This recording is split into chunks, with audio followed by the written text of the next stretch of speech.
আসসালামু আলাইকুম রহমতুল্লাহ।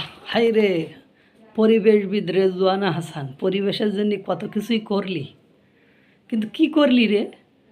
যে 5ই আগস্টের পরে ভোলাগঞ্জে যে সাদা পাথর সে লুট হয়ে হাজার হাজার কোটি টাকার পাথর লুট হয়ে গেছে। সেখানে যে প্রাকৃতিক সৌন্দর্য ছিল সেই সৌন্দর্যটা একেবারে মলিন হয়ে গেছে। স্থানীয় প্রশাসন তারা এখন নির্বিকার। তাই অবশ্যই স্থানীয় প্রশাসনের কি দোষ দেবেন যখন পলিটিক্যাল লিডাররা তাদেরকে ফোন দিয়ে থ্রেট দেয়।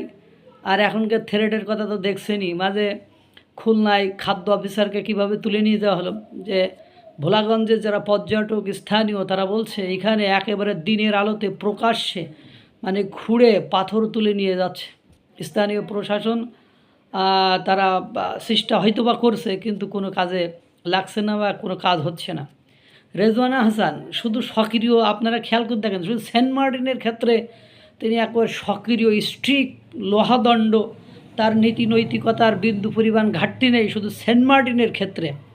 কিন্তু দুর্ভাগ্য হলো সত্য যে এই যে ভোলাগঞ্জে সাদা পাথর লুট হচ্ছে দিনে দুপুরে, সেখানে যে প্রাকৃতিক সৌন্দর্য, সেখানে যে পর্যটন কেন্দ্র, সেই পর্যটন কেন্দ্রটা যে আকর্ষণের কারণে মানুষ সেখানে যায়, সেই আকর্ষণ নষ্ট হয়ে যাচ্ছে। নদীর যে স্বাভাবিক পানির ফ্লো, সেই ধারাবাহিকতা নষ্ট হচ্ছে। সেটা নিয়ে কোনো ভ্রুক্ষেপ নেই, সেটা নিয়ে কোনো হার্ডলি স্ট্রিক মানে শক্তিশালী কোনো পদক্ষেপ নেই। তিনি আসেন শুধু সেন্ট মার্টিন নিয়ে, সেখানে কচ্ছপ ছাড়তে হবে, সেখানে মানে করতে হবে, তা করতে হবে, সেখানে পর্যটন পাঠানো যাবে না, সেখানে মানে কত কিছু। অবশ্য এই সেন্ট মার্টিন নিয়েই কত জল্পনা কল্পনা।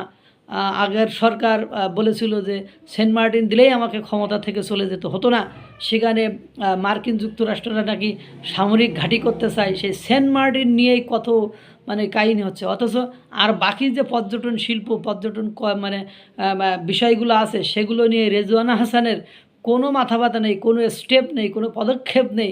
এগুলো দিয়েই বোঝা যায় ডার মে কুছ কালা হে, মানে মানে ভেতরে ভেতরে কিছু মানে গলে যাচ্ছে, কিছু কিছু হয়ে যাচ্ছে। মানুষ তো এমনি এমনি সন্দেহ করে না। এই ভিডিওগুলো দেখলাম যে ভোলাগঞ্জে সাদা পাথর কীভাবে লুট হচ্ছে, প্রাকৃতিক পরিবেশ কীভাবে ধ্বংস বিপর্যয়ের মধ্যে পড়ছে।